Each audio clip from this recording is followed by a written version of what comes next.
Good morning everyone. I am Vivekananda, lecturer in the Department of Computer Science, and it is my pleasure to warmly welcome Mrs. B. Naremati, IQAC Coordinator, Dr. K.V. Saraswati Devi, Head Department of Computer Science, Mrs. Prasanna, Head Department of Electronics and Physics, along with our resource persons for today's session, Dr. Rama, Kondapally, Professor of Practice, Maulana Azad National Urdu University, Center for Research in Streets and Policies, and Dr. S.V. Satyanarayana, retired Professor of Commerce, Osmania University, Principal, Emmanuel Business School, and all my dear faculty and student participants. I invite all the dignitaries to raise the dais.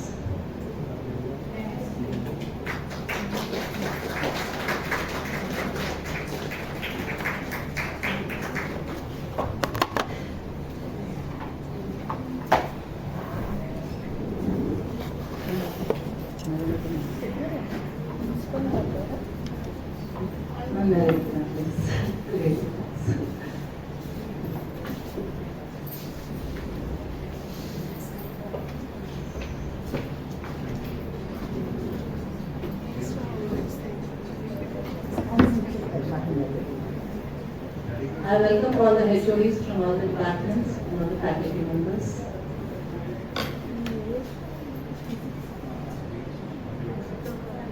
I welcome you all for the day 6 of the one-week faculty development program sponsored by AICTE Training and Learning ATAL Academy. As we begin with today's session, may I request Dr. K. Sunita, Associate Professor from Kasturba Gandhi Degree College, to welcome Mrs. B. Naremati, IQAC Coordinator with the potted plant.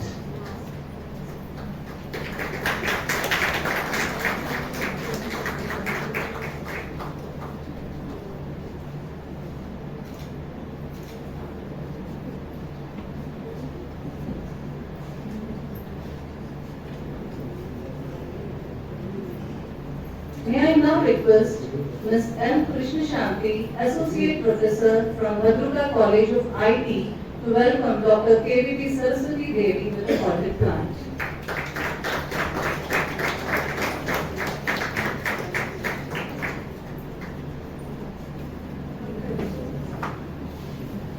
May I now request Ms. Pallavi, Lecturer from St. Anne's Degree College, Malapur, to welcome Dr. Rama Kondapally with the potted plant.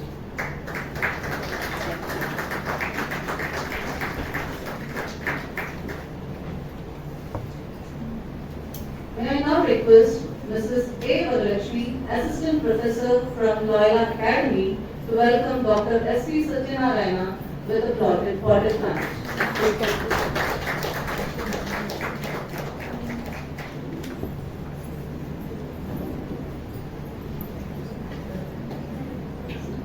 The 6-day FDP began on the 15th of September with Professor S. Ramachandran, former Vice Chancellor of Osmania University and Anurag University, gracing the inaugural. Followed by session 2, where we had Mr. Kadali Srinivas from Senior Escalation Support Engineer from Microsoft. For session 3, we had Dr. P.V. Sudha, Head and Dean, Department of Computer Science and Engineering, University College of Engineering, and session 4 was led by Dr. Y. Rajshekhar from Oracle Health. Session 5 was conducted by Dr. Nagendra Kumar Suryadevara, Professor, School of Informatics, Hyderabad Central University, followed by Mr. N. Hanumantrao, who took over the session 6. Session 7 taken by Dr. Padmaja Karanam, scientist from ICRISAT, and session 8 we had Mr. Himanshu Gupta, Director, Kendral, IBM India. Yesterday, that is day 5, we had a very refreshing industrial visit to National Remote Sensing Center, that is NRSC, exploring how satellite data is collected and sensed. For session 9, we had Mr. Sunil Kumar CR, Security Operations Center Manager, Blue Cloud Software Solutions Limited.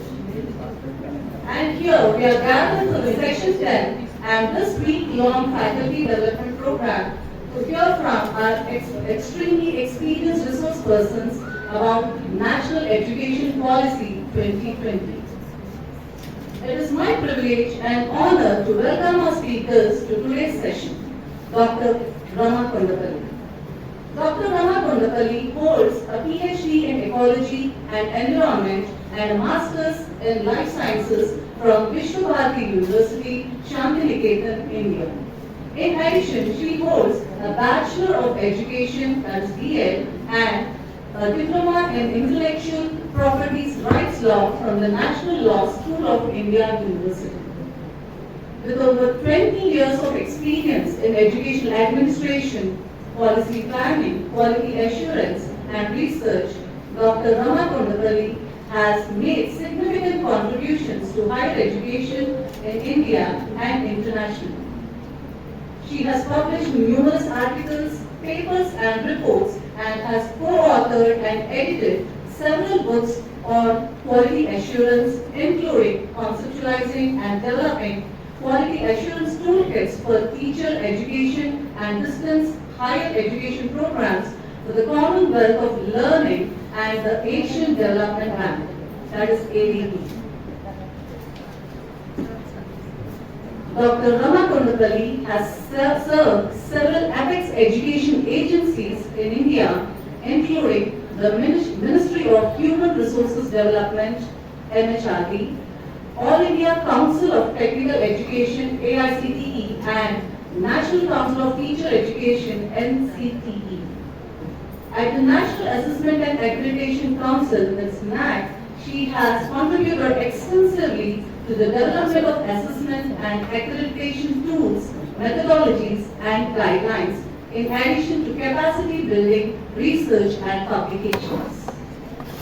At the international level, she has worked with UNESCO, UNRWA as an education quality assurance officer and as a consultant with the Commonwealth of Learning, UNESCO, ADB, and various agencies in Asia and Africa, helping develop quality assurance frameworks, capacity building programs, quality audits, and educational system reforms. Currently, she serves as Professor of Practice, Quality Assurance at Manu and a Project Advisor, Higher Education at RISC. Her contributions have been widely recognized, including her appointment as Honorary Advisor to the Commonwealth of Learning and felicitation by Intel Teach for her work in ICT integration and quality enhancement in teacher education. Her work at UNRWA was highly appreciated and acknowledged through commendation letters during her tenure. We are privileged to have another distinguished speaker with us, and I deem it as an honor to introduce him. I warmly welcome Dr. S.V. Satyanarayana, a retired professor of commerce from Osmania University, where he served with distinction for 35 years. He earned his MCom, MPhil and PhD degrees from Osmania University and has contributed immensely to teaching, research, and academic administration. During this tenure, he held several key positions, including Officer on Special Duty to the Vice Chancellor, Chairman of the Board of Studies, Head of the Department, and Dean of the Faculty.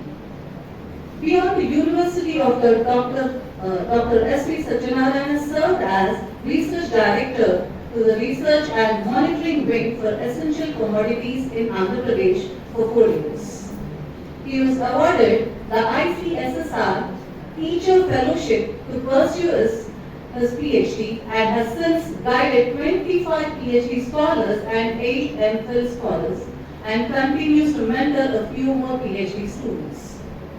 Dr. Satyanarayana is a prolific researcher, having published over 40 papers in national and international journals, including Scopus and ABDC listed journals, and authored 12 books while editing several others.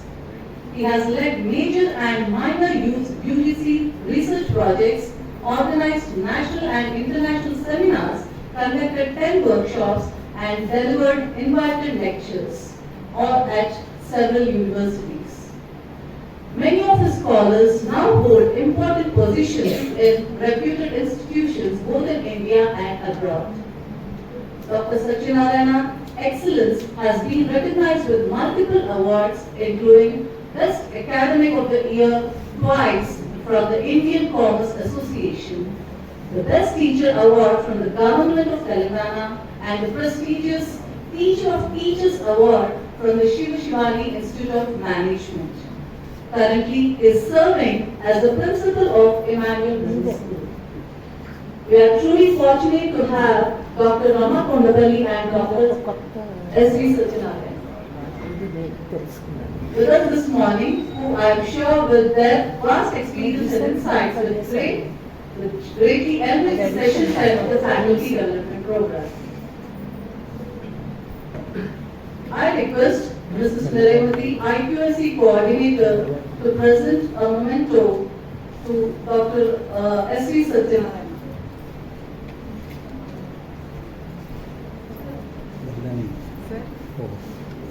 Okay.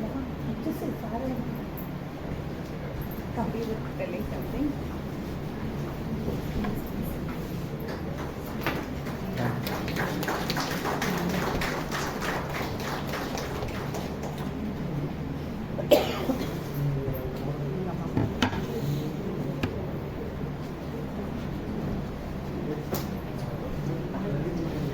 I request Mrs. P. Nirayamati ma'am, IQC coordinator, to present a memento to Dr. Rama Kondapally.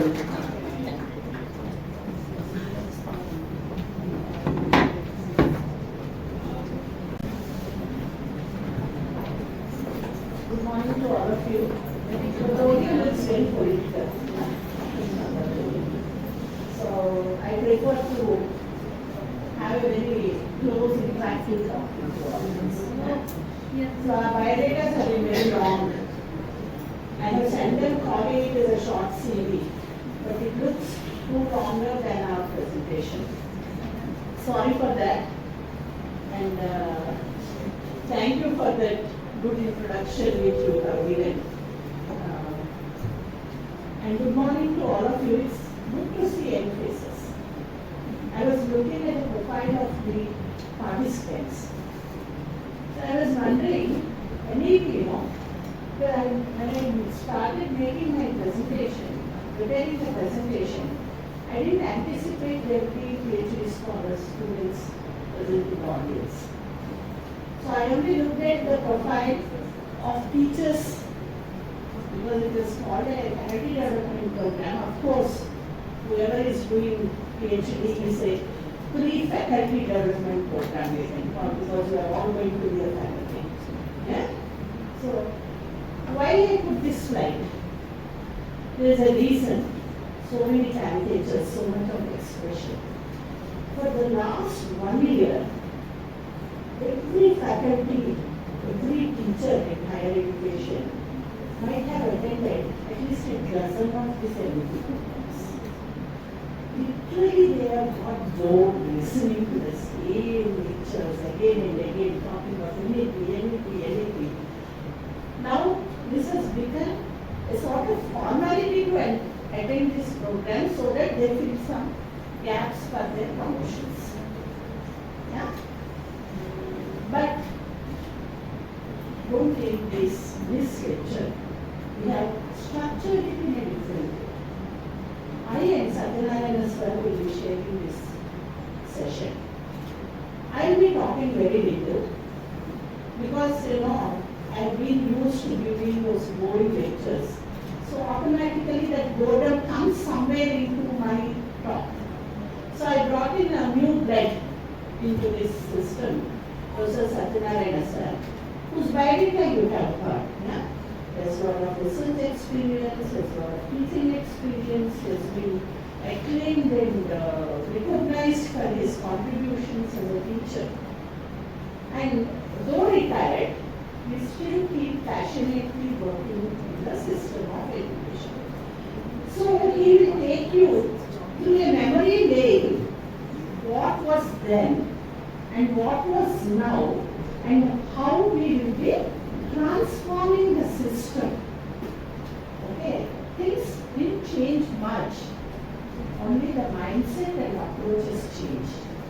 So he will just share his experience as a student, as a teacher, as a researcher, as an administrator, and as a retired professional who is working with passion towards teaching and a affection towards the student community. Okay? This is how we have shaped this. So, NEP, lot of troubles, lot of challenges are there in NEP. It's not an easy transformation. To understand that reform itself is a Herculean task. Because when we speak to institutions, when we speak to administrators, when we speak to faculty, when we speak to students, they talk of their rights and not responsibilities. Yeah? So we are looking this NEP implementation or the NEP documentation on how you can fulfill your rights. How you can fulfill your rights. But you are not looking at what is our responsibility as a future citizen and how we can take this to become a complete, contributory component of the society. So this one, this NEP 2020, there is one statement which says end-to-end transformation of higher education. That means 360 degrees change. Yeah, that is the challenge.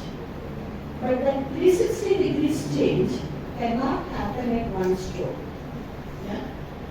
It should be a slow, dedicated, planned pathway which you should move through. Okay? So it will take some time. Change will be slow. It will not be visible immediately. Any result of education will not be visible immediately. But for sure, it is going to benefit all of us. All of us. Okay? We have put old wine in a new bottle. So the shape and structure and the appearance and the feel of it is going to give a new vistas to education. Now, when we are telling old wine in new bottle, the wine when it matures, the more the wine matures, the more value it has. So the old education system, which has matured one, which is having more value, we are putting into a new structure. Yeah, the values remain the same. Now, the context. Earlier, education in our times, education was for knowledge gain. Education was self-emancipation. Okay? It was to build resilience among us. So we took the path which we wanted, where we had a passion, where we had an interest in those subjects. And we excelled in those subjects. We didn't look at the economic value of education then. We didn't measure our degrees with reference to what salary structure we will be placed in. Yeah? We just wanted to pursue education. That was the only objective and aim. Afterwards we didn't. But now, the new generation, if I am joining PhD, how much scholarship you are going to give? Why 35, why not 60? Okay? If after finishing my degree, where will I be placed? Most advertisements of universities and institutions give 100% placement. Yeah. Now that also institutions will not survive. Now students are asking, what is your median salary? You will place me, but if you are going to place me for rupees 10,000, I am not going to take the job. Yeah, many placement officers are now facing this problem because Students are rejecting offers which do not meet their aspirations in terms of financial requirements. See the shift. So when such a shift in mindset has happened, there should also be a shift in the approach towards the educational processes. This is what is NEP. Okay? And whole of NEP is centered around the learner and learning, not teacher. And it is not learner-centered education. Whole processes focus on the learner and learning. Okay? So the teacher also becomes a learner in the process. But here, anybody in the education system is a learner. This is what the second point which the NEP message brings in. Okay? And flexibility in learning, because all the students are now entering a job market which is very uncertain. The skills which are required today may become obsolete tomorrow. Yeah? By the time you graduate, the skills which you have found potential while joining the program will become outdated, and you will be charging that outdatedness of the market requirement to your own institution curriculum and placements. Yeah? So NEP sought a solution for this. So you can have multiple entries, you can have multiple exits, yeah? You can have flexible learning systems, you can take a lot of online learning, you can enroll into any number of certifications, you can convert, put them into your academic bank of credits, earn your degrees, yeah? So decide and design your own degree. This is the second essence of NEP, how the learner is empowered. The learner is empowered by giving the flexibility to decide their own degrees. So it's a dividing model. Decide your own degree model. Now, this is the current scenario. Out of the 83% of the unemployed, 83% of the total 100% unemployed, 83% are youth below 24. Okay? And out of that 83%, 65.7% are having one level of degree or the other. They have either UG or UG and PG, minimum UG. So just imagine the type of unemployed educated or underemployed educated. Okay? Underemployed because the salaries are so low, they are working in jobs which they are not skilled for, they have to go for reskilling, etc. And there is a lot of cost to the economy because of this. Okay? It impacts 1.5% of our GDP. And as students and teachers spend all their potential time in the campuses. So what is the loss for wasted years? You have studied 3 years and you find that this is a waste, nothing is going to happen. It is 5 lakhs per person per year. It's a wastage, that much of money when you convert into monetary. And the cost for economy is 14.03248 crores. 14.03248 crores is the loss to the economy. Okay. If you want to reach what you call the economy, sir, modern Modi's economy, third, fourth world. First world economy. Okay, advanced economy, then we have to do something for this. So that is where NEP has come into an essential reform required by the government to save so much of And of course, we have the demographic dividend.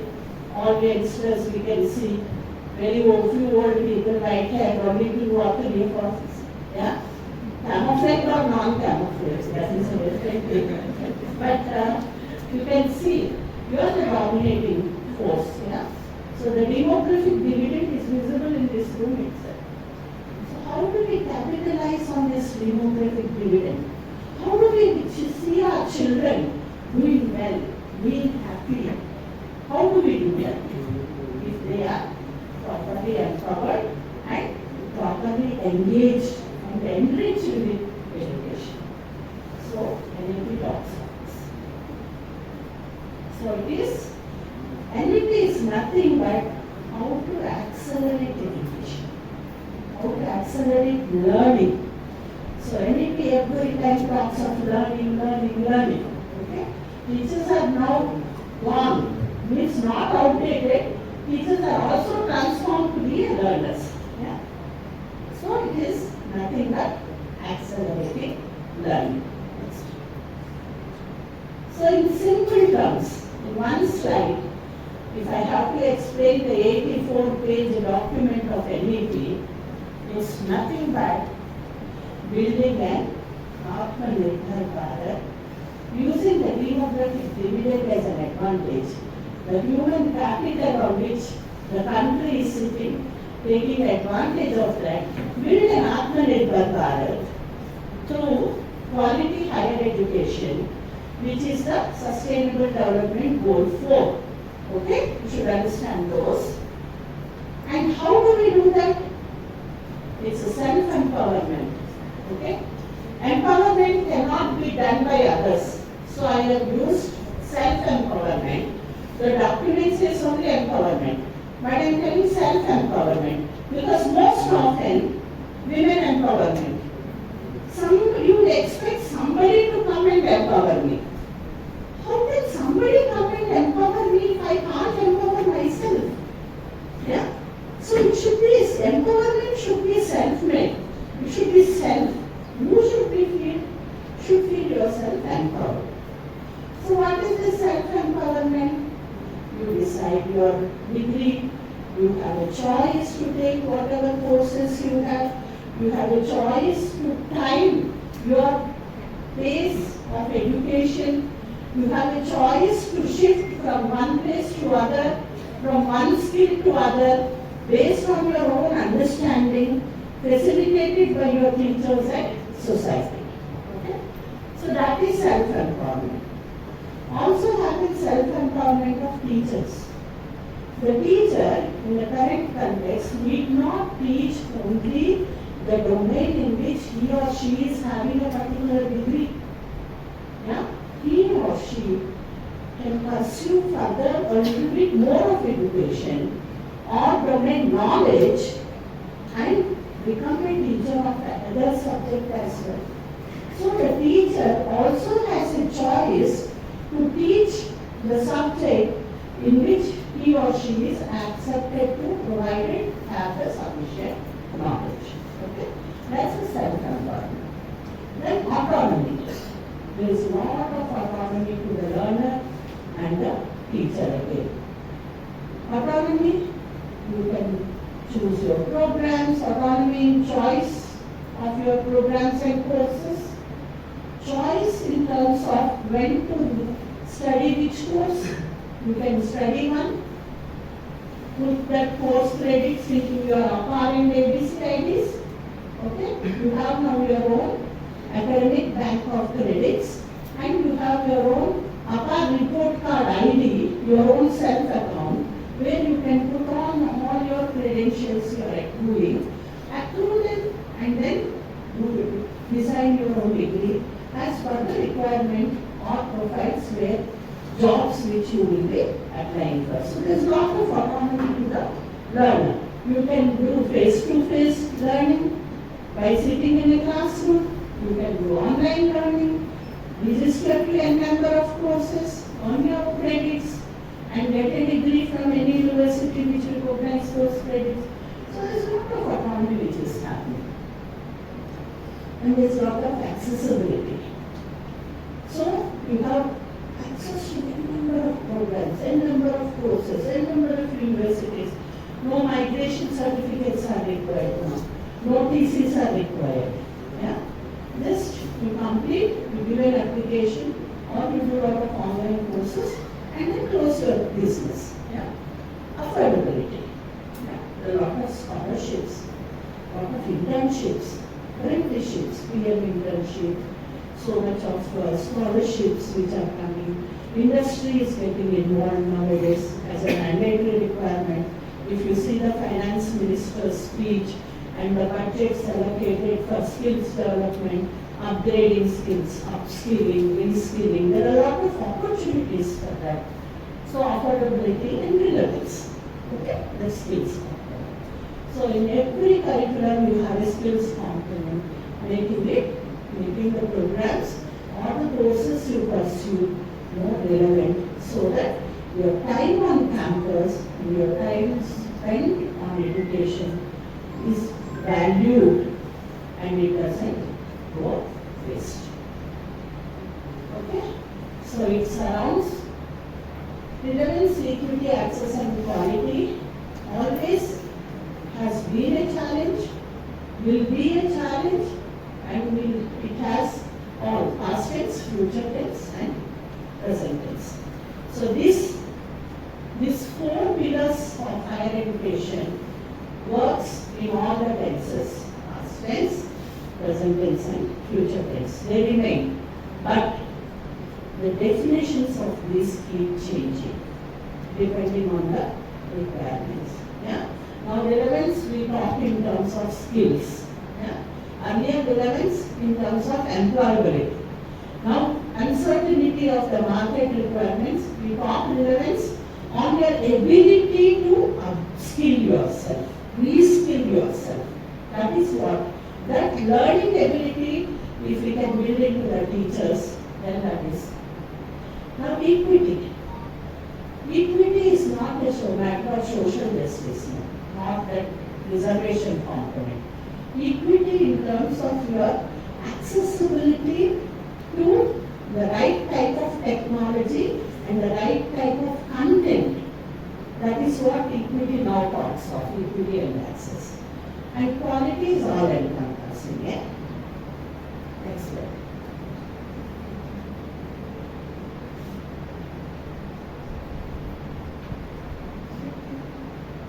So this is what Sir will talk about SDG 4 and how the journey, just make it. It is a journey of unfit to fit. Yeah? Unfit, fit to unfit. Actually it's a two-way arrow. At that point of time it was fit, now it becomes unfit. So how do you transform from a fit to unfit context is what Sir will tell from his experiences. I'll just give an example next slide. Then there is a lot of things which they talk of teacher quality. Teacher quality in NEP don't talk in terms of PhDs.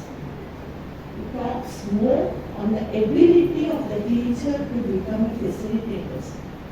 Ability of the teacher to be a continuous learner. Ability of a teacher to retain students on campus, to attract students on campus. Ability of a teacher to upgrade oneself and use the latest technologies. Optimize the available technologies. Next one.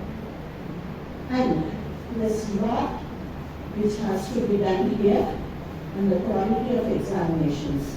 Reforming the assessment systems, because we are talking about of flexibility to the learner, multiple exits, multiple entries, ABC, academic bank of credits, apparatus of individuals, online education, face-to-face education, so much of the apprenticeship, internships. No, you have to build new assessment systems. So there's a lot which you, as a teacher, as an administrator, as a student, should understand your assessment protocols. So there's a lot which has to happen here. So it talks, the NEP talks about that. And NEP also talks of the teachers struggle in this whole process, not the learners. Learners are the critic. It's a teacher who needs a lot of transformation, needs a lot of support to transform and translate oneself from one level to another level and to do a lot of skilling. We talk a lot of skilling to our students, but nowhere in any budget proposal they have talked of teachers to be skilled. So now, the current thinking is focusing on teacher upskill. So there's a lot of investment coming for activities. That this program is one such initiative. Okay? That's what which you need to understand. Then there is also a lot which we talk about student support and progression. Earlier, placement cells connect to the industry, get them jobs, happy. Not all my students are this. All my students are working. Yeah? They are all employed. But the type of stress, the type of mental, I don't say mental well-being issues, physical well-being issues, stress, psychosocial, emotional stress the students are facing is huge. So when we talk of student support and progression, there's a lot which is talked of stress management, mental wellness, yoga, physical health and well-being, which is what we are talking for student support more than academics. Next. So it is all about competing in the learning society, both internationally and globally. Next. And also it talks of changes in the governing systems. About, we run on ATAL. Most of our institutions run on compliance to set standards. But very few institutions have a planning process in place. So how do you optimize your resources? How do you work in a planned, scheduled way is what is very important. So we are looking at strategic planning and IDP preparation. Okay? And the whole thing is not just about money, because we told the students look at ROIs, institutions look at ROIs, but it is more important about the social benefits. If a student has a holistic development, is build a good citizenship among the students, then the society will benefit and the students can contribute to the economy and the society, thereby enriching the nation. So it is all about nurturing quality together. So it is a participatory model, NEP. It's not a one-shot model prescribed either for administrators or for managers or for teachers or only for learners. It's a participatory model. It's a cooperative educational model, building our education systems in cooperation. And it is based on vacancies. This I connected. It's not written in the document. It's a vacancy. It's a big company which does a lot of evaluations. A very well-known company on educations, which has built a knowledge model of education, etc. So the 7S model of vacancy gets very well connected to our NAP document. It's a strategy, structure, systems, style of functioning, the staff, the environment of staff, the skills component, and of all the shared values. The shared values is very, very important. Yeah. And the pointers for action is, the government holds the major still, yeah, but it should get connected. Industry and government should connect to HEIs and be the soul of HEIs is the soul of the whole thing. But there should be support coming from government and industry. So appropriate policy interventions have been onboarded. Only thing is, we should connect the policy interventions and understand NAP. Okay, hardly NEP document. Now look at the interventions which are being floated everywhere. Take advantage of the informations like National Technology Task Force is there, National Research Foundation, Anusandhan is there. They are all floating so much of material, fellowships, internships, proposals, which you should take as advantage. You should be the first line takers. So government must act. We all say government is not acting. It's only dumps information, rules, regulations for compliance on us, and it doesn't do anything. Yeah? It acts, it must act, it must give support. But for national level changes are not sufficient. It's only the institutional level, only institutions will bring the change. Only if you implement, if you are positively looking at NEP and understanding it, then only a change process will happen and benefit all of you. So keep on encouraging each other. Yeah? Whatever you do good, you share with others. Take pride of a small intervention which has done very good to you. Yeah? Yeah, for example, you got this FDP. Next time you tell your next institution, participating institutions in this FDP, then that you also can apply. You also can do this. You also can do that. So let us join hands and together work with each other. Thank you so much. And sir will tell you more on this.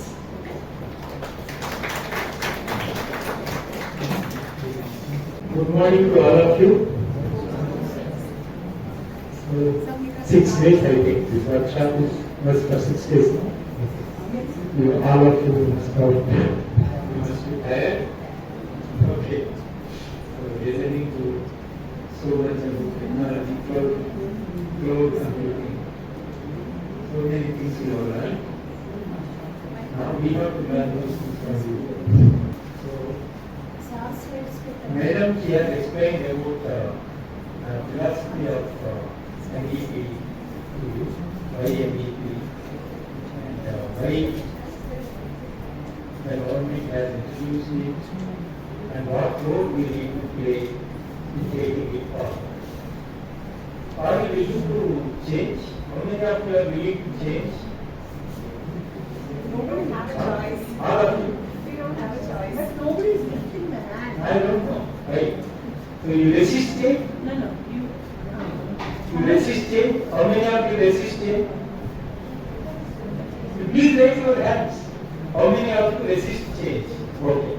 If you don't resist change, how many of you adopt change? How many of you are willing to change? No.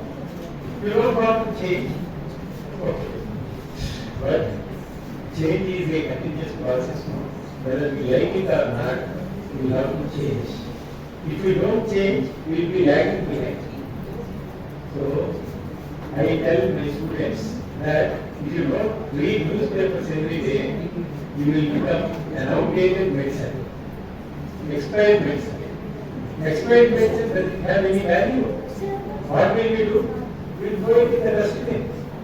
So, in today's talk, I would like to focus on how a teacher can transform the student. Taking advantage of the opportunities provided by the NEP. How many of you are really aware of NEP? Please honestly raise your hands so that I can. How many of you know? Only 1, 2, 3, 4. 4 of the total participants they know about NEP. How many of you don't have any idea of NEP? Any idea of? So you have made my life very, very comfortable. So now I can confidently talk of NEP. If you know everything, I have to think of adding something new. So many of you, like me, are not aware of NEP. My life has become very, very comfortable. Thank you very much. And Madam, she has taken you to a very high plane and explained the NEP. I want to bring you down to my level and explain what NDP is and what the government or the government is what? What is government? We are government. Those people are elected by us. Whatever that we say, they have to implement, isn't it? In democracy, people have the voice. If you raise your voice, politician has no option except to listen to you. So many problems education institutions are facing, universities are facing, students are facing, teachers are facing, and education is the most neglected sector in the country. And no, governments never think that investment in education or spending on education is investment. They think that it is an expenditure, and they allocate budget, and the budget is not spent. If you see the budgets of the state governments or the central government, unspent amount will be more in education sector. And in all other sectors, the expenditure, actual expenditure will exceed the allocation. Why is it happening? Because as people, we are not raising our voice against the injustice done to people by not offering quality education. Unfortunately, education, instead of becoming a uniting force or bridge the gap between rich and poor, it is widening the gap between the haves and have-nots. And by how? Quality education. How many of we have access to quality education? Honestly. To take a government school and take an international school in western part of the country, around Hyderabad, and compare these two, the gap is huge. By the time they complete 5th class, and you compare them with students studying in undergraduate course in some colleges, government colleges, those students are far superior in their communication or understanding or articulation, and these people are nowhere. How can you expect these people to compete with them in the job market? So we agree that access to quality education is essential. Should it not become a fundamental right? So now, what is the right? Right to education is there, but right to what type of education? So that is a major question, and how to improve the quality, it is the responsibility of all of us, and what NDP has suggested about improving the quality of education, and as a teacher, what is that we need to do to improve the quality of education will be discussed, and you are free to ask, to participate in discussion, you raise any issue. If I know some answer, I will tell, otherwise we will discuss and find a solution to the problem which we have raised. Thank you. Please go to the next slide. So I have collected some quotations. Education is the most powerful weapon which you can use to change the world. That is what Nelson Mandela has said. So the future of the society depends upon today's classroom. So today's classroom decides the future of the country. So education has transformative power. I will give a simple example. You can see before Chandrababu Naidu, nobody in Andhra Pradesh, combined Andhra Pradesh, thought of software. So he was the pioneer as far as software industry is concerned. He visualized the software, the power of software, how it is going to change the world. He realized then, way back in 90s, and he laid foundation for high-tech city, and everybody laughed at him because what is that he is talking of software, no assets. Or one of our professors used to say, if somebody wants to invest in a software company, don't invest in software company. What assets they have in computers? Very 1 crore rupees worth of assets they will be having. So if you invest, your entire money will go.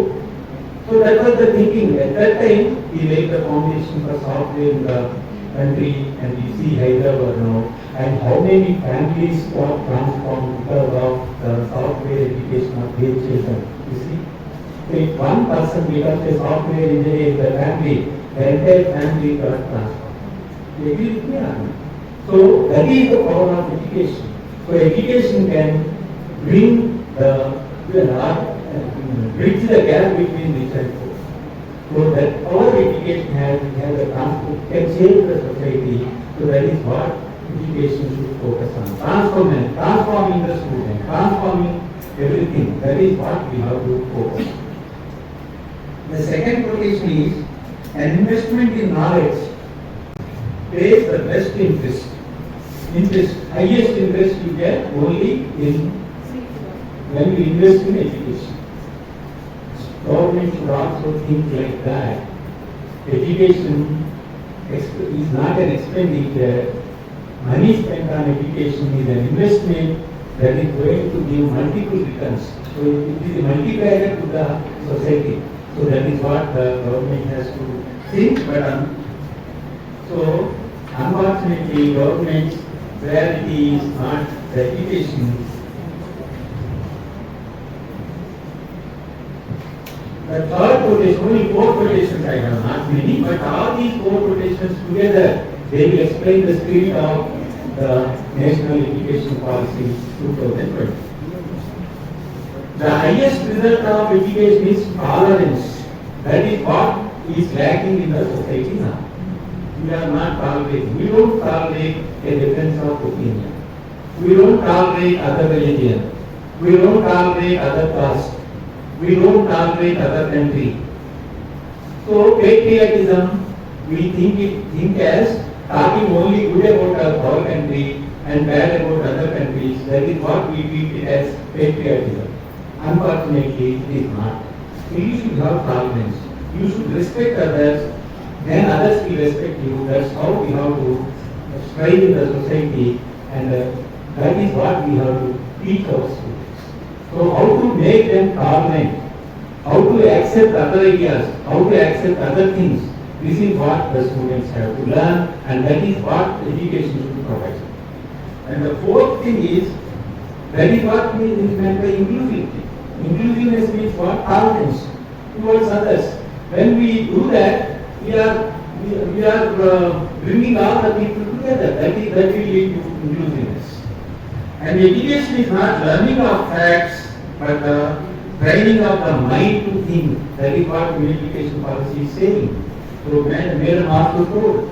So, simply, if you teach something and if it becomes outdated tomorrow, and the student doesn't get any job because of that, what is the purpose of this education? So, if we inculcate creative thinking, out of the box thinking, and if the student is made to think and problem solving approach, if these things are included in the curriculum, then the student will face any situation. Any adverse situation can be faced by the student, and today the one thing for which there is no guarantee is job, particularly in private sector. Today they are in the job, tomorrow they may not be there.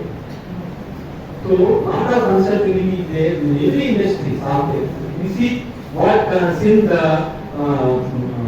workers in Tirupur, they have done nothing. But they are losing jobs because Trump has imposed a tax on tariff of 50% on textile imports from India, and all the workers who are working in textile industry, they are jobless. They don't know anything else. Those who polish diamonds in Gujarat, Surat, they don't have a job because now they cannot. They know only polishing diamonds, and there is no demand for diamond exports. So if America catches cold, we have to sneeze. So that is the way in which the world is integrated, and things are changing very fast. So whatever that we know today will become outdated tomorrow. So if the student is made to learn how to update himself, how to upskill himself, how to reskill himself, how to solve a problem, how to face a crisis situation, how to think out of the box, then he can survive in the present day dynamic market. That is what NEP is focusing on. So these are the, combine these 4 quotations, the entire spirit of NEP we can get. Okay, this is what NEP is aimed at. So not that there was no education policy before NEP came into existence. and it is anything is an evolutionary process, and it evaluated from Kondapally Commission to the new education policy 2020. Let us very briefly, within 1 or 2 minutes, let us have a glance about how the education policy in India is evolved. So, the first policy was Kondapally, the first thing was Kondapally Commission, which was constituted in 1964, and during that, it focused on 10 plus 2 plus 3 schooling, 10 years school, 2 years intermediate, something like that, or HSC, PUC, they used to call in those days, and then degree. So that is how every student has to undergo. So very rigid structure, 10 plus 2 plus 3. And we have not recognized the importance of early childhood education. So there is this, you must have read, 90% of the brain of the child develops between 3 and 6 years. But if we don't provide the correct atmosphere to the kid during that period, they will be lagging behind. Their creativity will be lost. Their mental growth will be lost. So how to make this 3 years duration of the very fruitful duration of the child, and where the brain grows, is the focus of, and we will discuss about that. And then Kondapally Commission also focused on vocational education. But unfortunately what happened, we had the intermediate, vocational intermediate.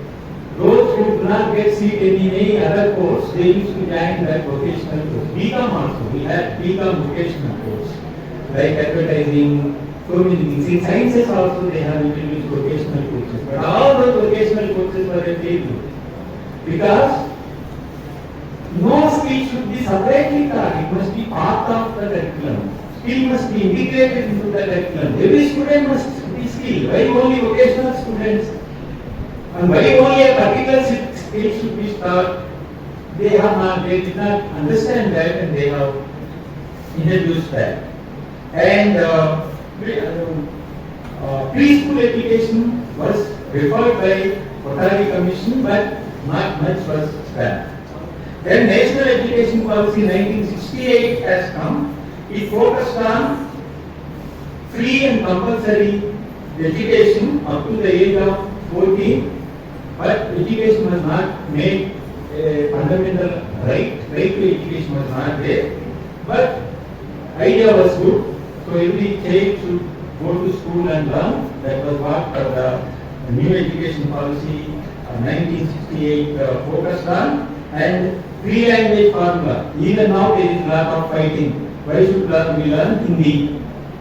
If you learn Hindi, what will happen? Will you lose anything by learning another language? So learning another language is an asset, no? So if we learn more languages, that means we become, there is a thing, ISAF. We heard of ISAF? English, Spanish, Arabic and French. ESAF. If you know these 4 languages, you are a global citizen. If you want to be a global citizen, you must learn 4 languages. What are they? English, Spanish, Arabic and French. So you can survive anywhere in the world if you know these 4 languages. So children must learn as many languages as possible. So 3 language formula they introduce, one national language, one regional language and English. Every student must learn, that's what they focus on.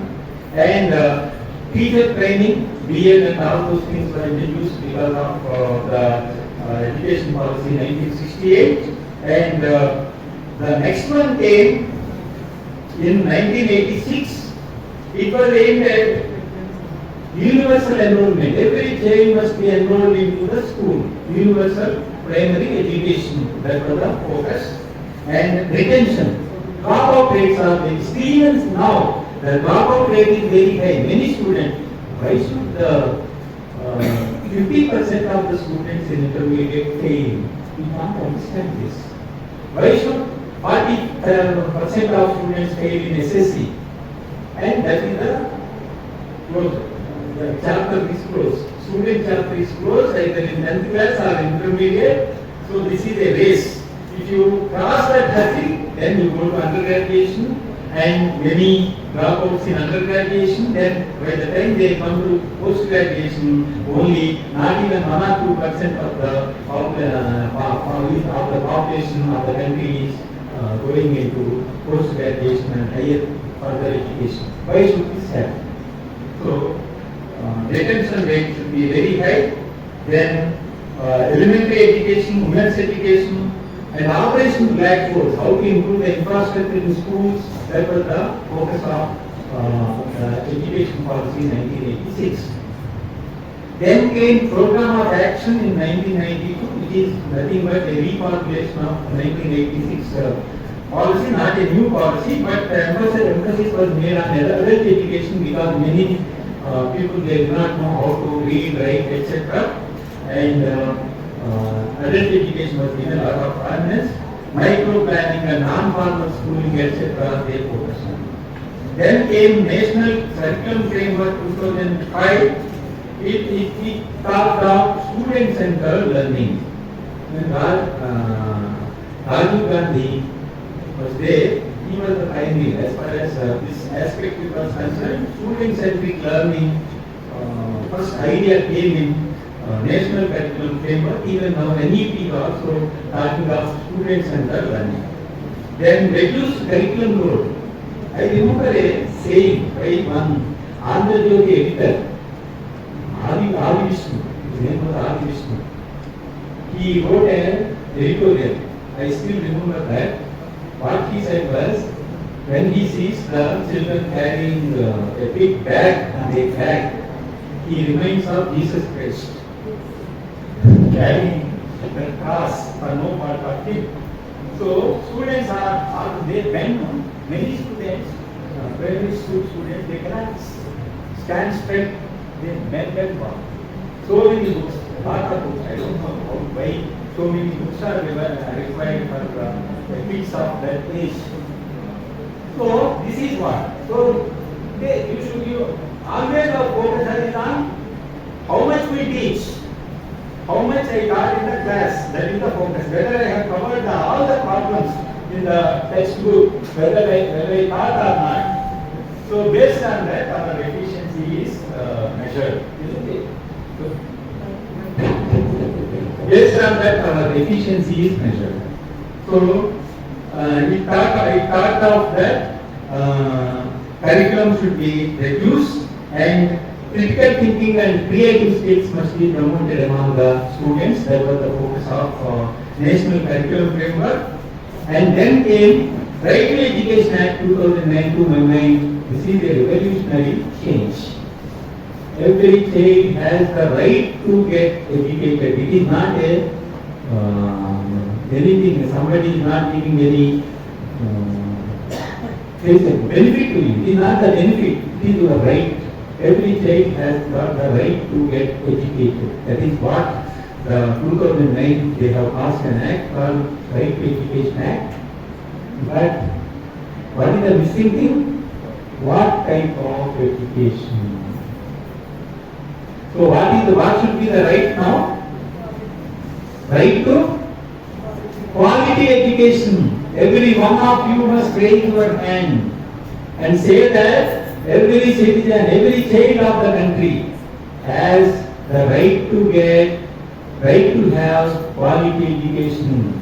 So it must become a point in the manifesto of every political party. When will it become? If every one of us say that we have the right to quality education. We have elected you, it is your responsibility to provide us quality education. Government school, Kejriwal, you see, that we may not, some of us may not like him for so many other things, for so many reasons, but one thing which he has contributed is how a government school can be transformed. How people, the students must make the government school a first choice, not the last choice. That is how the schools in Delhi, I am told, and I have not seen those schools, but I am told that lot of transformation took place in the schools and primary health centers in Delhi. So two things you have to make the rights. One is right to quality health and right to quality education, and not right to 15 kg rice. So some politicians say, why should the liquor bottle be charged 100 rupees? If we come to power, we will make it 50 rupees. Okay, I don't know whether liquor bottle price should be reduced or not, but these two things must be made the fundamental rights. Every citizen should have the right to quality education and the right to quality health. If these two things are assured by the government, nothing else we want from the government. Every other thing we can take care of ourselves, but these two things should be provided by the government. So whether NEP will achieve it or not, let us see during the course of our discussion. Now you may ask me, so many policies were there earlier. Why should we have a new policy? Madam said, old wine, a new bottle. So wine was there. Why simply by changing the bottle shape and size and color can we change the situation? So sometimes it is possible. So how? Let us look into that. A committee, all of you must be having an idea on this. Kasturirangan, a committee under the chairmanship of Kasturirangan was appointed, and he was asked to design a policy to suit the context. What is the context? If you see 86, 96, etc., the context was different, and the context now is different. Particularly after 1995, every country, every economy of the world is integrated. Now our education should be global. We must aim at global opportunities because the market is the entire globe. In production, in education, in everything, think global. Think global. That is the focus.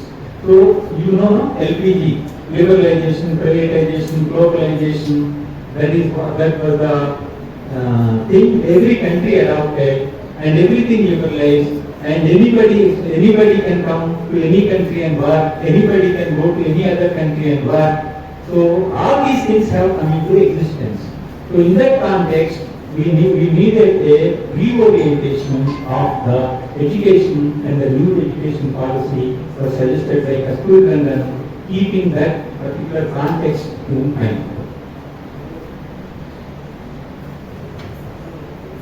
So some key Kasturirangan committee raised some concerns about the then existing education system, and it is still existing, it needs to be changed, and what are the concerns that it has raised at us.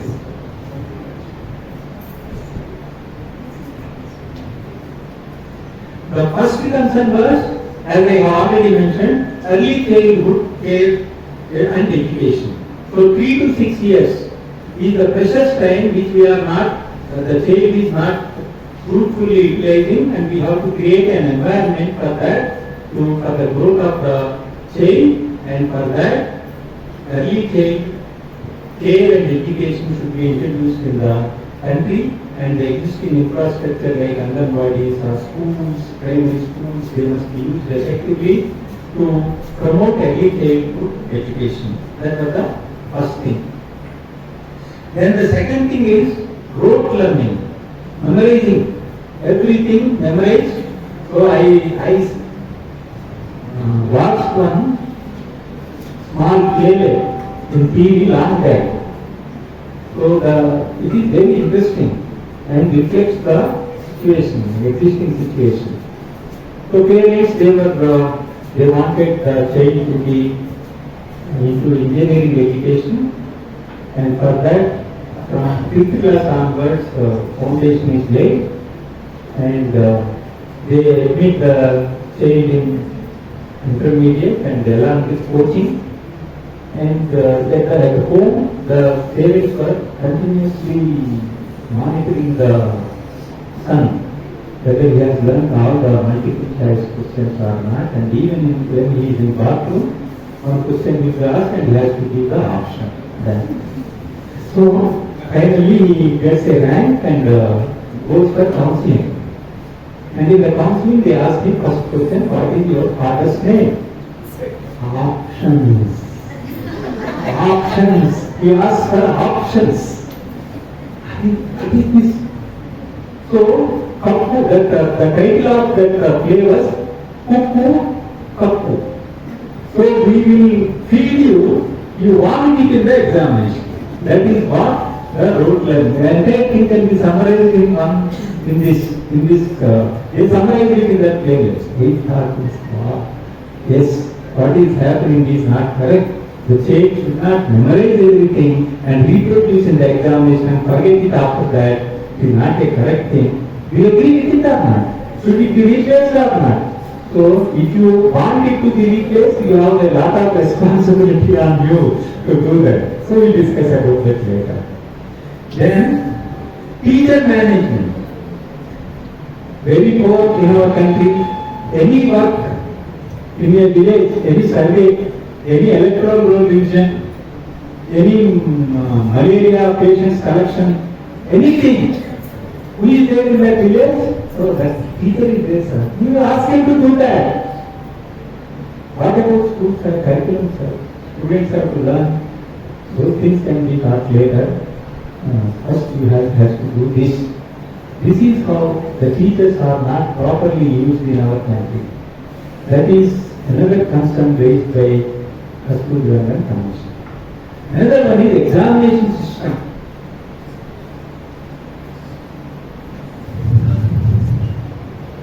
So examination system. I don't know, you may not be aware of this.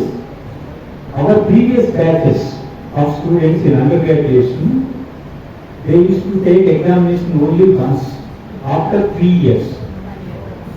After 3 years, part 1 examination, part 2 examination. Now part 2 examination is after 2 years, part 3 examination is part 2 examination, part 1. Part 1 was after 2 years, part 2 was after 3 years. So they have to learn about 20-25 papers and write the examination. What is that you are testing? What is that you are testing? Should the examination be like that? When we were studying intermediate 2 years, after 2 years the examination. And even now some committees are proposing that there should not be any examinations in between, only at 10th class or intermediate. Even CBSE exams they don't want. All these things are there. So should it not be reformed? So what is that you are testing? This is what is known as summative assessment. So let him accumulate the knowledge over a period of time. We will test it whenever we are free, and we will give a degree to the student or some class to the student based on his performance in the examination. It is a test of memory power, not the creativity or problem solving skills or any other thing. Should it be changed or not? So that is another thing that we focus on. The next one is higher education. So many concerns were there, but one of the important concerns was this gross enrollment ratio, GER, that is what they say, is very low. Many students from intermediate, etc., they are not coming up to the level of undergraduation or post-graduation. It should be enhanced to minimum 50%. 50% is the target. That is what we need to achieve in gross enrollment ratio in higher education. For that, what is that to be done? Can the present system do it, or should we go for online courses or choice? So many other things they have proposed to make that into a reality. That is another focus area of the commission. Next, funding. So everything is related to GDP. You know the meaning of GDP, gross domestic product. So the total volume, the total value of goods and services produced in a country during a year is called gross domestic product. So gross every expenditure is related to GDP. So it is very less, around 2.7% or so. It should be increased to 6%. If expenditure are, we should not say expenditure. What is that? What is that? Investment. Investment in education should be increased to 6%. So, how to increase that? And that was another focus area of Vivekananda Commission. Now, let us move to what is that by NEP we want to achieve. In a simple terms, I will try to explain you. This is a very big sentence. First, let us read it, and after that, we will break it into different parts. India-centric education system that contributes directly to transforming our nation's sustainability into an equitable and vibrant knowledge society by providing high quality education to all. Aligns with modernized, localized and globalized technology-enabled transformation in the Indian education system. The first statement I could not understand this, but I wrote it into arts. Then I was able to understand, and I will try to make you understand this. The first one, India-centric education system. So, can we copy the Western system as it is? Whatever is happening in Harvard or Stanford or London Business School or London School of Economics or Oxford into India and say that this is how Osmania University should be, this is how Bhavans College should be. No. We have to adapt it to the local needs. Our local needs are different, our levels of so many things are there. Our economy is based on services sector. For example, 60% of the GDP of the country is coming from services sector in India. Manufacturing sector is playing a very limited role. Agriculture is contributing only 15%. But 50% of 50 to 60% of the population is dependent on agriculture. This is a reality. You cannot say that 5% of Americans are dependent on agriculture, and the recently I read, the average size of farm in America is 500 acres. Average size of a farm in America is 500 acres. In India it is not even 1 acre. So a lot of fragmentation is taking place. If 3 children are there, 3 acres will become 1 acre per family. They produce another 3 children, it will become one third of an acre. Isn't it? So that means that system cannot be straight away brought and put it here. So we have to adapt it to the local needs. Then India-centric. It must be made India-centric. And transform India sustainably. What is meant by sustainability? This word I have been hearing for quite a long period of time. What is meant sustainability? Sustainability means it can be sustained over a longer period of time. You should not never think of only about yourself. You have to think of your future generations. We cannot exploit whatever that is there now and say that I am rich. But what will happen to your children, your grandchildren, great-grandchildren? You want them to suffer? No. That means we have to make our system sustainable. Then, equitable and vibrant knowledge society. So, where knowledge is shared, a society, Madam was pointing out to that. I was very much impressed about that. Knowledge should be shared. Why? I will give a simple example. A well is there. Full of water. You don't draw any water from the well. What will happen? It will get spoiled. It will not become, it will start giving smell, bad smell. If you dry a bucket of water, another bucket will come. Knowledge is like that. Knowledge is like a well. If somebody draws one piece of knowledge from you, your knowledge gets strengthened. And if you want your knowledge to get consolidated, share. Sharing is the best way of becoming knowledgeable.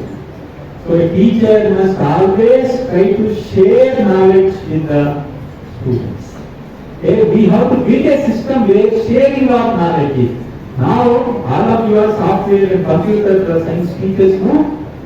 What is the thing that is happening in software industry? Teamwork. No individual work. Synergy. 1 plus 1 is not 2. 1 plus 1 is 11. Isn't it? That is the way in which we have to build the education system. We have to inculcate this particular thing into education system. And then finally, high quality, other things are all today, high quality education for all. Everybody should get high quality education. That was another focus area of MBP 2020. Next, modernize, localize and globalize. So, modernize means integration of technology into education. Courtesy to Madam, we attended a workshop where one resource person from NARAM, NAAR, he gave a lecture on the integration of technology into education or teaching learning. Because an eye-opener, how much now, I don't know whether Bhavans College has voted an AI lab or not, I don't know, but this should be voted immediately. So, industrial revolution, gone, technology revolution, and digital revolution, gone, now AI revolution. If you don't realize it, you will be outdated. Every teacher must integrate AI into his teaching practices, and every learner must be made to integrate AI into learning process. I have not benefited this PowerPoint presentation. I owe a lot to ChatGPT. Okay, not that, you know ChatGPT. All of you are computer teachers, you must be made a lot of things about ChatGPT much better than me. But one thing is, it depends upon what is that you are asking. If you don't good at asking, it is a very bad servant. So servant efficiency depends upon whom? On the boss, on the master. If the master is efficient, servant is efficient. Our professor used to narrate an incident. In one family, that servant, he was sleeping and he was not that intelligent and he was sleeping outside, and the couple, they were talking, tomorrow we have to send that Singadu to Agandi. So Singadu listened to it. And the morning they got up and saw Singadu was not there. And where did he go? He went and he came back at 3 o'clock in the evening, afternoon. And they asked him, where did you go? We were talking in the night that you have to send the Singadu to Agandi. I went to Agandi and came back. Where did you go? So he thought to himself, that is what AI will do. So AI will definitely do only that. So tomorrow we have to send Singadu to Agandi to do this particular work, they should have told. Then Singadu would have done that. They have not done it. Whose fault is this? So I read one article recently. What it says is, in the context of AI, what type of jobs will be there? Because that is the fear no all of us are having. If AI comes, we will not have any jobs. That is the fear that has spread among the youth. Everybody is thinking of like that. But what that article says is, in the context of AI, those who have strong domain knowledge will survive. How? I will give you a simple example. You know cooking very well. Okay, I could understand this example very well, that's why I am giving this example to you. So you are very good in cooking, particularly brinjal curry. Okay, so you ask AI to give how to prepare brinjal curry, give some recipe. You are not satisfied with that. What you said was, if you add some ginger to it, will it not taste better? Then, if in the next prompt, if you ask how to prepare brinjal curry, it will add that. So add ginger to brinjal curry. So what is that it has done? It has learned. So we have to go on teaching AI, because AI by itself, it doesn't have any intelligence or any knowledge. It is learning from you.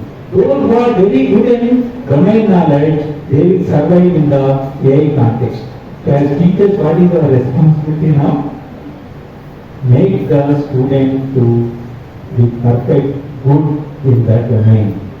So if they don't do that, they will be, if they simply mug up something and reproduce it in the examination and forget about it, the society will forget about them and they will not get any job.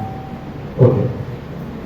So, technology-enabled transformations. This is what the most important thing. Every teacher now has to embrace technology and integrate technology into his teaching, and every student must integrate technology into learning. Don't spend 5 hours to set a question paper. Take the help of ChatGPT, give the syllabus to ChatGPT, it will give the question paper within no time. Okay. Whatever the way in which you want to work, your lesson plan, your teaching schedule, everything can be done with the help of AI. Already she is doing and she is smiling.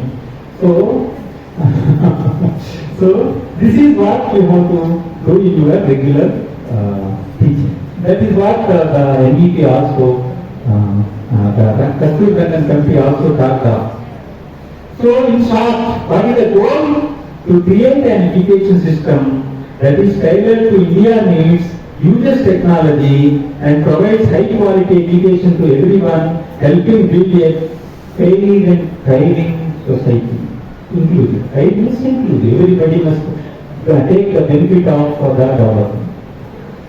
So, this is what I want to go to the next one. What is the essence? This is very, very important. We are, there is a survey, no? What is that survey, education level, children are measured. A certain level of education is measured, no primary education level, cognitive abilities. For example, whether they are able to read a book or not, whether they are. So that some survey they undertake every year, and they say that 5th class students are not able to read even 3rd class book. And not a subset. And calculating abilities, whether they are able to do calculations or not. These are called cognitive abilities. So education should focus on that. There is no doubt about it, but we have to go beyond cognitive abilities and higher cognitive abilities like creative thinking, then critical thinking, problem solving approach. This must be how to do that. Any one teacher, you please tell me how to improve the creative thinking of the student, out of the box thinking. How to do that? So actually, if at all in the syllabus, one unit not being taught by the teacher should be purely practical or assignment. It should not be on the basis of writing the muscle. Okay. It has to be students. Practical knowledge must be imparted. That is one idea. Any other ideas you have? Activity-based. Activity-based teaching, very good. Any other thing? Projects? Okay, projects. Then case studies. Give a situation and ask the student to explain. That's what AIMs do. No? All AIMs, they will not teach everything. What they do is they give a case study and ask the student to prepare, come to the class and we will discuss the case. That's what they say. To understand the case, they should have lot of knowledge. So, all the knowledge required for that must be assimilated by the student before coming to the class. So that will feed not on intelligence spoon feeding. So spoon feeding means cup to cup. That approach should undergo a change, and creative thinking, problem solving abilities must be inculcated among the students. And so cognitive capacities, higher cognitive capacities, then social means social, emotional, then ethical and emotional capacities must be improved. What is meant by social abilities? For example, collaboration and teamwork. This is what the industry requires now.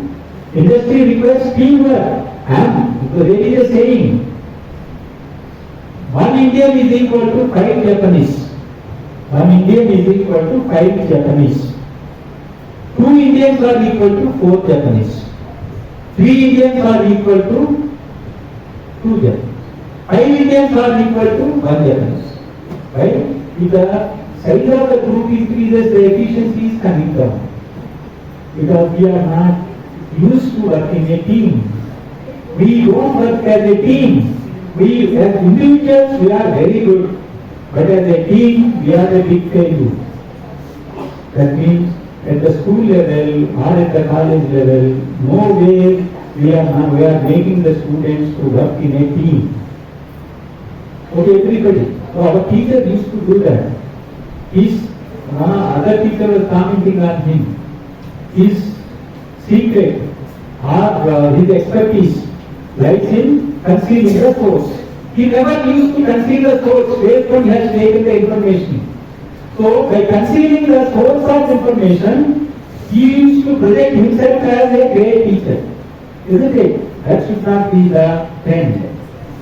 So now every student is much more knowledgeable than us. Even if whatever that we teach, it is available on the net. Knowledge is one, but one keep away from the students. In that context, our focus of teaching must also undergo a change. So we have to make the student to. Okay, no? Okay. Okay, I will continue. No, these are two. I will do that. So I have not done anything of what I wanted to do. Okay, it's all right. Okay. So I will skip everything. I will go to the main. Okay. Ethical things are also important for students. No, this is very, very important aspect which I want to focus on. Not just cognitive abilities, not just higher cognitive abilities. Higher cognitive abilities means emotional. You have emotional intelligence. Emotional intelligence. That is a very, very important thing. Every student must understand himself. Every student must understand the other person. Okay. And how these things will create a sense of empathy, sense of togetherness, and all those things. So that emotional intelligence is very, very important in a student, and we should strive to impart that. And social skills, for example, working in a team or conflict, diversity, empathy towards others, all these things are very important. And emotional capacities such as self-awareness, emotional regulation, empathy and compassion, motivation and goal setting, all these things must become part of your teaching. That means your activities, what are the activities that you are giving to students? These activities must teach the student to become good at these particular aspects. As Madam had already explained to you about access, equity, quality, affordability and accountability. These are the 5 pillars of NEP 2020. This is very important to my mind. You have to understand these concepts. That is the reason why I want to focus only 1 minute on that.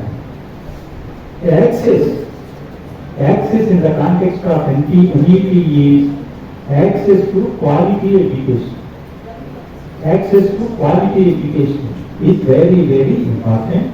Equity, equal opportunities to all. We brand the students unfortunately as slow learners. Very intelligent student, he is very interesting. He is a poor student. Like that, we should never categorize the students. Our methodologies and the system of examinations, everything we should be oriented to meet the needs of the students, and student is not expected to conform to your procedures. That is what the philosophy of new education calls flexibility. That is what. So you adapt yourself to the needs of the student. You include every student in the process of learning. Why do you want to exclude somebody? This is what is meant by equity, quality, already holistic approach. So what are the things that you need to focus on? Cognitive abilities, higher cognitive abilities, social abilities, ethical abilities, emotional abilities. All these five things if you club together and make the student to solve the problems in a crisis situation and to face any crisis situation, then you are making the student a holistic person. Otherwise, options, he will ask for options for everything. Okay. Then, flexibility. So, I will give you one example. So this is very important to my mind. When I was VC to Vice Chancellor at Osmania University, one girl came. She was in PS. I still remember that incident. And she dropped her studies in BSc final year. After second year, she, because of marriage and those things, she could not pursue. And we have a rule in Osmania University, at many universities they follow the rule. I think Bhavans College is also following. They was changing after listening to me. So, double the duration. Double the duration means a student must complete the course which he or she is pursuing within 3 years degree means 6 years. Within 6 years, the degree must be completed. Otherwise, that person will be, the admission will be cancelled. They will not be allowed to write the exam. The girl says already 6 years old, sir, now I want to write the exams, I want to pursue my BSc final year, they are not allowing me to do that. I called the clerk, academic branch and asked him, why don't they allow us? Allow her, the girl, she wants to pursue her studies, no, she is not doesn't want to commit any crime, it is not a crime to pursue studies. Then he said, no sir, our group won't commit, and same thing he wrote on the file when I forwarded the application to him. And I said that, okay, I asked that matter to be placed before standing committee of the university, and I argued in the standing committee stating that there is no distance education for girls in BSc, for anybody for that matter in BSc. BSc no distance education means the girl has to complete her degree. So what is the option available? If you don't allow her to complete the degree, the entire family will suffer. Next generation will also suffer. So somehow they were convinced, and as a special case she was allowed, and after that every time they were allowing the students to pursue BSc after completing their degree. So this flexibility should be there in the system. If we are rigid in everything and we don't have human approach, and if our approaches and our rules and regulations, if they contain the student progress, what is the purpose of those rules? So this is another important aspect which NEP wanted to focus on. Multidisciplinary. Most of the times we are interdisciplinary. Because interdisciplinary means every problem has several angles. Don't see the problem only from your angle. Or some our colleagues from other departments they say, tax some ये commerce वाले. Why only commerce people should know about tax matters? Why other people should not know about that? Why should you only know about computers? Why not me? So this interdisciplinary thing should be there, no? So you have to make the student to think from different angles. Same problem must be viewed from several angles. Sometimes it may cause some social unrest. Sometimes it may result in economic benefit. Sometimes socially it is good, economically it is bad. So many angles will be there to the problem. All those angles we must be able to make the student to see the problem. Multidisciplinary. Don't work in silos. So this is computer, this is statistics, this is mathematics, this is commerce. We used to have some degrees. Unfortunately, they have closed down the BA. Mathematics, statistics, economics. How good that combination is, you see? Very good combination. And that student will become a very good economist if he knows the mathematics, statistics and economics. And in commerce, if the student knows statistics and computers and finance, if these three things are combined, that will give a lot of advantage to a student in financial statement analysis, etc., etc. Why don't we think of that? So that is possible only in multidisciplinary institutions. It is not possible in all colleges. So every college should become a multidisciplinary college, and only agriculture university, only technology university, only this university, that type of system must go, and every institution, higher education institution must become multidisciplinary. This is what the new education policy wanted.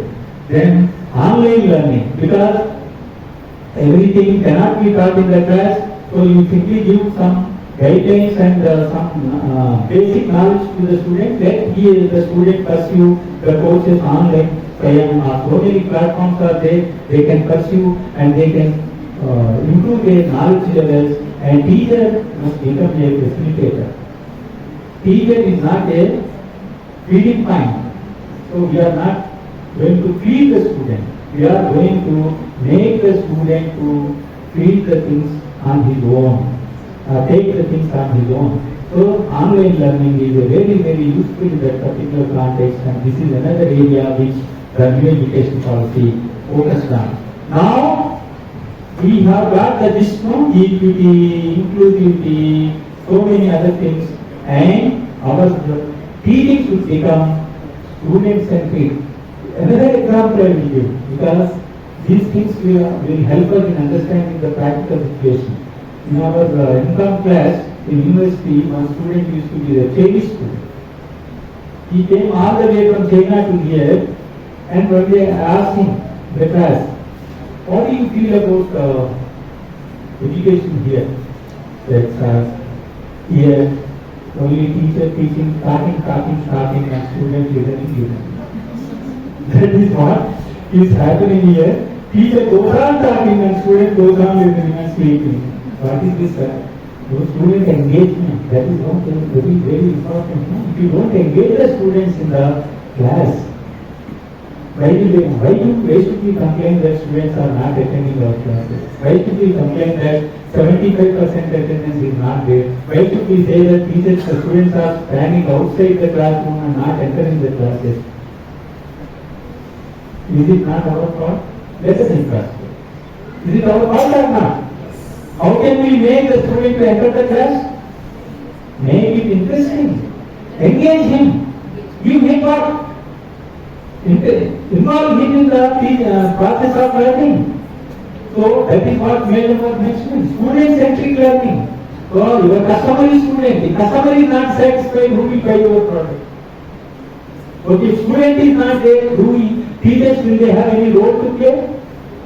So unfortunately, we give last importance to student and first importance to administrative staff.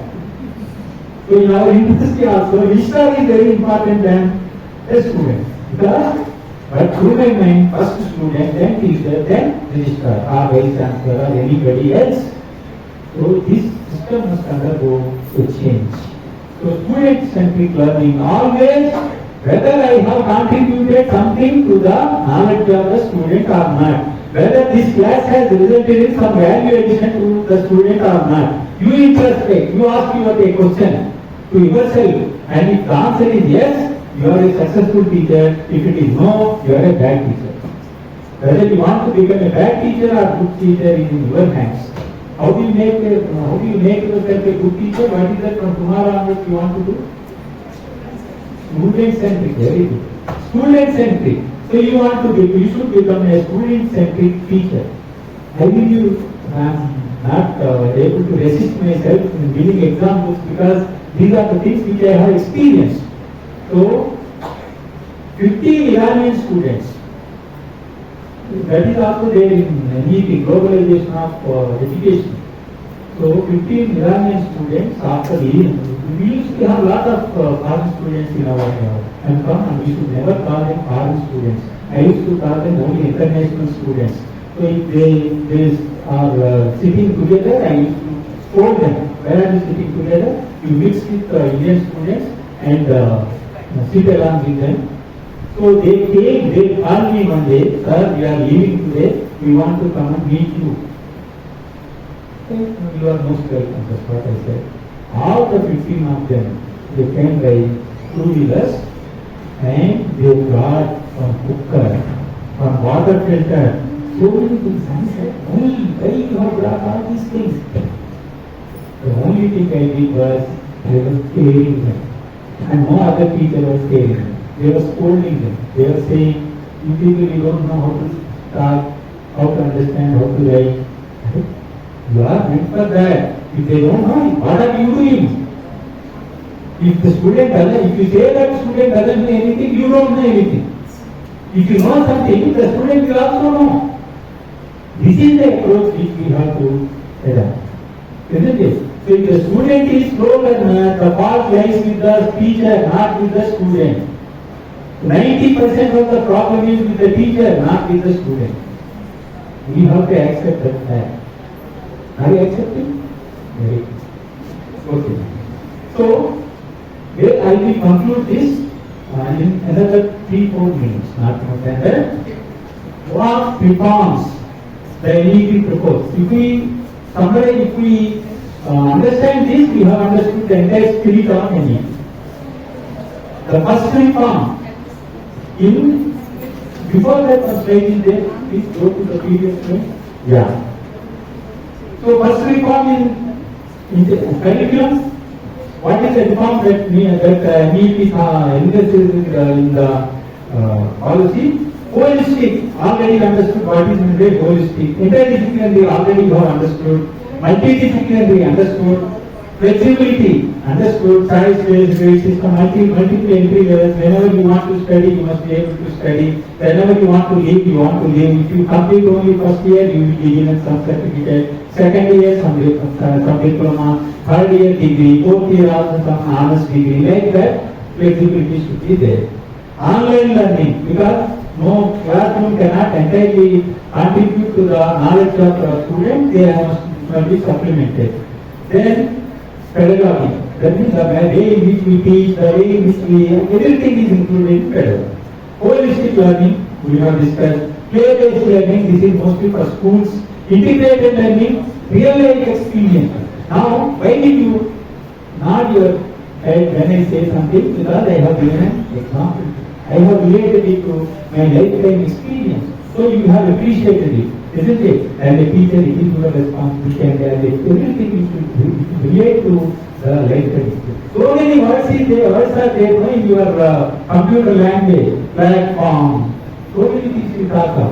So they are all the things which we use in our day-to-day life. Why don't you relate them to the computer language and tell the student, then they will be easily able to understand operating system. So many complicated words are there, but they are very easy to understand provided you link them to the daily life, real life, isn't it? So that is what we have to do. And regular and formative assessment should come in place of summative assessment. That means every time you have to test the student whether he has understood the concept or not, whether they have so at various stages, not during the end of the study period. Then 360 degrees, madam already explained about 360 degrees. Reduced curriculum content, we have discussed about it. Then interactive classroom should be highly interactive. And this is what pedagogy, examination reform, assessment should be based on the testing of skills of the student. No, I will give you another situation, you try to understand this. Our students, exam students, are all postgraduate students.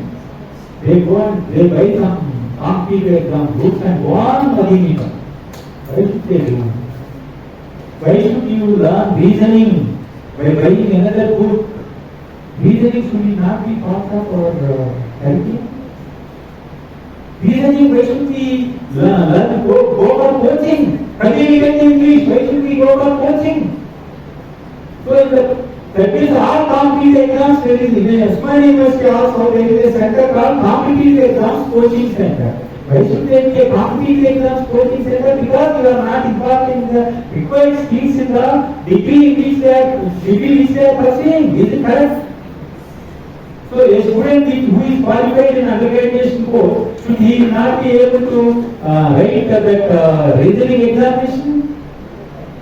If he is not doing it, where the path lies? With the curriculum, with the pedagogy, the university, with inflexible attitude, these things must be understood. Then modular based exams, some freedom to the student in taking the exams twice in a year. Why don't you conduct? Or whenever the student wants to write the exam, why don't you conduct the exam? Take the help of technology. Yeah, so many tools are there. The student must be able to write the exam from anywhere. Why should he come to Bhavans or some other center and changing of centers? You don't have uniform anybody.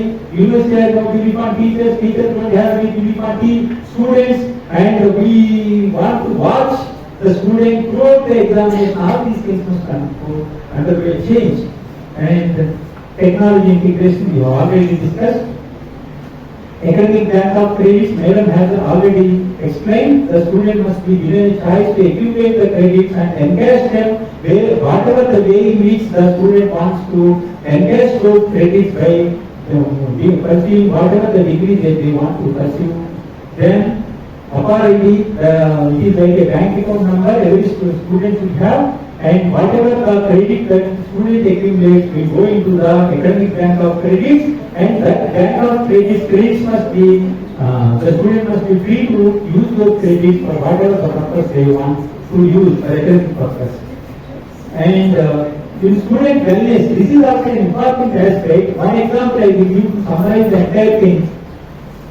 In our university, we have conducted a blood test to all the girl students who took admission into the postgraduate courses.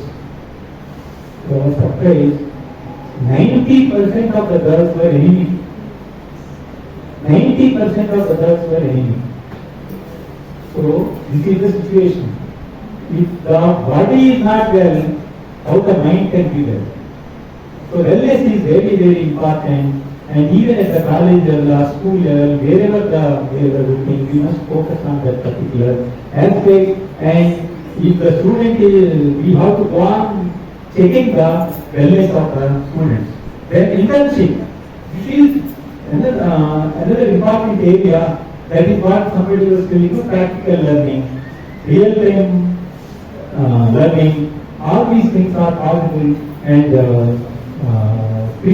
they are facilitating introduction of internship embedded degree programs. Okay, where the student will undergo internship for 1 year, and the remaining 2 years will be focused on the content of the degree, and the student will gain lot of experience, and the organization itself, which is providing the internship, will observe the student.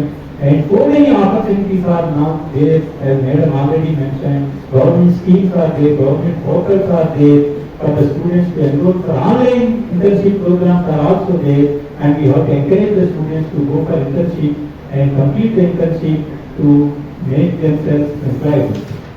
And internationalization, we have already discussed about it, and so many foreign universities are coming to India. One advantage is, as a commerce person, what advantage I see that is, lot of outflow of foreign exchange can be prevented if the students learn here itself instead of going to America or some other country. There, today you must have seen the newspaper, one student he was killed, and he wrote a in the LinkedIn stating that here people are highly discriminated and they have killed me. That is what he wrote on it is very, very bad. No? Why should we go there and live like a second-rate citizen? Why don't we provide the same facilities in India for the students to pursue the education? That is what we are inviting on universities into India. You may have an apprehension that if foreign universities come, who will join other colleges? Competition will increase. But one thing which we are forgetting is competition will bring about efficiency. If you want to be efficient, there should be a competitor. Then only the real efficiency in you will come out, and foreign universities we should welcome, let them establish, let us compete with them, and let us become much better than them because we have local flavor in our courses. We can offer the courses which suit the local needs. So, this is what the NEP wants to reform, and I hope you are a little bit sensitized about the need of NEP and the role of a teacher in effective implementation of NEP. Thank you very much for your patient listening. So may I thank Rama Madam for providing me this opportunity. to interact with you. Of course, they are instrumental. You are the main person and they are instrumental. And thank you very much. Thank you so much, sir and ma'am, for educating all of us about what is AICTE 2020 and what's in it for us, especially as teachers. We truly agree the role of it.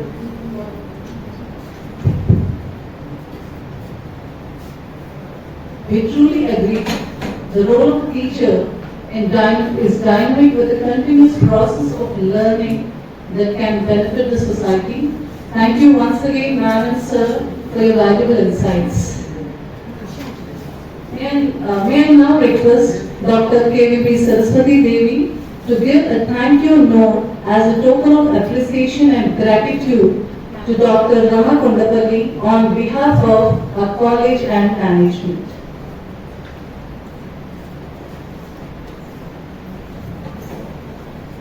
This is a thank you letter and thank you.